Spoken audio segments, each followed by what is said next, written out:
So let's talk about the quotient property. And again, this quotient property follows directly from the quotient property um, of exponents. Okay, so when you divide powers with the same base, you subtract the exponents, right? That's how the quotient property of exponents works. Okay, so the exponent of the quotient is the difference in the exponents, and the log is the exponent, right? So you can see that what this is saying is that the exponent of a quotient is the difference of the exponents, all right? Because the log is the exponent. All right, so now I kind of go through a little more formal proof here. I'll let you read that on your own, but let's go ahead and do some examples. All right, so here we just have differences of logarithms, right? So we're just going to directly apply the quotient property. All right, so we can rewrite this difference as a quotient. So this natural log of e to the fifth becomes minus e to the square. Sorry, the natural log of e to the fifth minus natural log of e squared is going to be the quotient of the natural log of the quotient e to the fifth over e squared. All right, now I'm done. I've written that as a single exponent, but just like before. I want to follow through on this, right? Because I can use the quotient property of exponents now and see that this is the same thing as e cubed, which is 3. Which I can also, if I just come back up to this original equation, I know the natural log of e to the fifth is 5, and the natural log of e squared is 2, which also gives me 3. So it gives you a good idea of how this is working. All right, so again, let's look at this next one.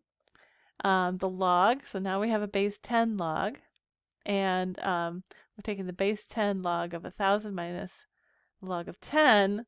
Okay, so I can rewrite this as 1,000 over 10. And I could be done, but no, we don't want to be done. 1,000 over 10 is 100, right?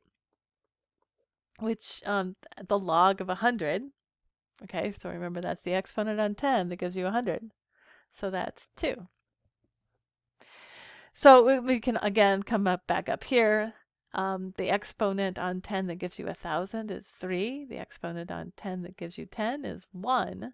So we can also get the same result this way. We get 2 either way. All right, so now here this one we've got some variables involved. So again, we're just going to use the quotient property, right? So we have a difference of logarithms, and we're going to write it as a quotient. So this is equal to the natural log of 5x minus 1 over x minus 3. Okay.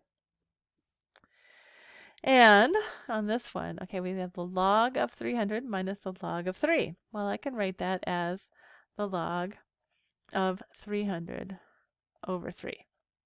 Okay, now again, I could be done, but I don't want to be done. There's too much math to do here because I know that 300 over 3 looks better as 100, and then we know that that's equal to 2. So the question I might ask you is, well, can we figure out that same value? I mean, like we did in parts A and B up here. Can we also just go back to this logarithmic expression that we have, log of 300 minus log of 3? Can we get that same thing?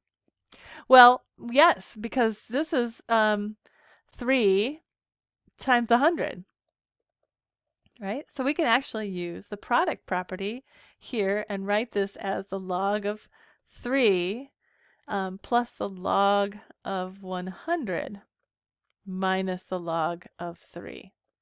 And notice how these logs of 3 cancel out, and we're just left with the log of 100, which we know is also 2. So, hey, it works. I always like when things work out. All right, so that takes care of what we need to cover in this example, and I'll meet you in the next video where we'll talk about the power property.